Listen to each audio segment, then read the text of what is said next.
If you care about the environment, you need to know about what's happening in the Senate right now, and you need to act quickly. A smart budget that funds clean energy investments and measures to combat climate change is about to get stuffed full of an anti-environmental amendment until it's barely recognizable. Or at least that's what some Republican senators are going to try to do. They'll try to block the EPA's climate change rules and renewable energy tax credits and circumvent the State Department's process evaluating the Keystone XL oil pipeline. This kind of backhanded environmental attack is what's broken in Washington, D.C. Powerful special interests are calling the shots right now. If we want to start fixing it, we've all got to stand up and fight back. If we're going to stop powerful interest groups in Washington, D.C. from rolling back decades of progress on the environment and pass strong measures to combat climate change, it's going to take a strong movement making our voice heard. The purpose of the environmental conservation activities is to reduce environmental impact to a level that the Earth's self-recovery capability can deal with and sustain the global environment. Considering how the relationship among the three P's, planet, people, and profit, in the environmental, social, and economic activities has changed over time, it defines the kind of society we should aspire to and carries out the general responsibility to help create such a society. Underlying this meaning and ultimate effects of this study are two unarguable premises, indeed. Development in its social, economic, and cultural dimension is the process of improving the human life equality, and the process of development involves the manipulation of the complex, interrelated natural and man-made components and processes of human environments. Shall we develop concepts based on these premises, which will lead to an understandable and workable definition of the environmentally sound development? This could be done by an examination of the human quality of life, the human environments, system goods, and service and hazards, as much as we also take into consideration the environmental management.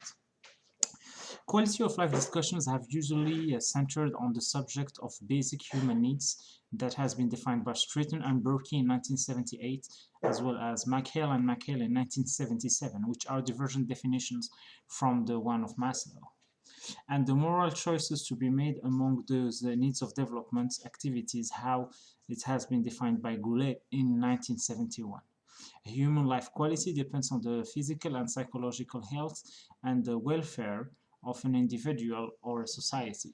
Health and welfare in turn depend, of course, on the degree to which a person's or a society's perspective environment is going to satisfy the needs. Needs are very sustainably considered by culture, by age, sex, season, climate, education, and income. Some must be satisfied before the others are felt. So it is often difficult to distinguish between the needs and the wants, and the lack of information and understanding often undo the efforts to improve one's quality of life. If the allotment of resources required to satisfy any of their perceived needs is not sufficient, or though sufficient is placed in jeopardy, that society will believe that its quality of life is threatened and will fight to save it and restore it. The human environment that is basically considered as an aggregate of all the external conditions and influences affecting life and then the development of an organism, as has been defined by Platt in 1971, is also a definition of a human environment that has to be going further, because the human environment is more than an external factor. For internal and external, there are relative concepts and significant component to the own environment of the individual. Each environment is a system which overlaps, influences, and basically resemble ecosystems. So basically, considering the many levels of organization, our world is made up of a large number of environments, not one.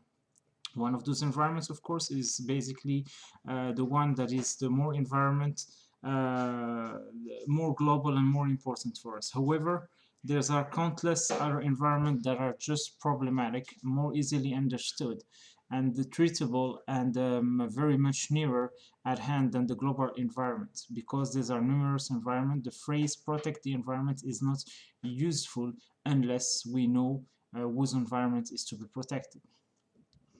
The question whose environment is always relevant because of the sectoral activities use and improve or conservation that comes from basically the environment itself.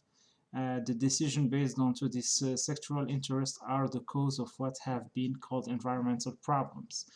These problems are created by efforts to improve the quality of life in one environment at the expense of reduced quality of life in another. The environment, therefore, is not a special set of unique interests to be treated separately from development and being defined as that.